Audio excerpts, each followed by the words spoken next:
Welcome back dear students, हमारा typing test जारी है। जी बेटा, आप अपना तारफ़ करवा दें। जी, मेरा नाम सानिया शीरा और ये मेरा फर्स्ट टाइपिंग पहला टेस्ट है। अच्छा बेटा, एक क्वेश्चन आपसे पूछना है। आप हमें ये बताएं कि इनपुट डिवाइसेस क्या होती हैं।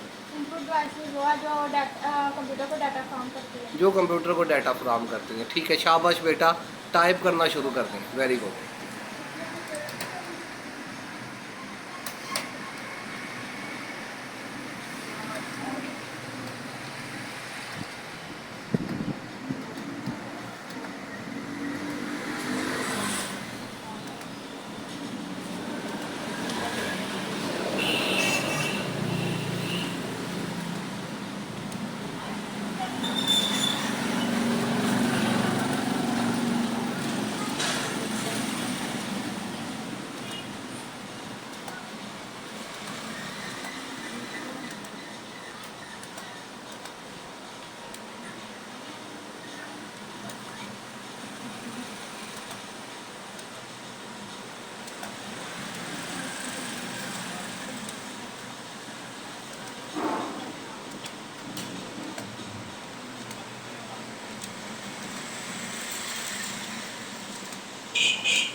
जी बेटा, स्कोर है 36।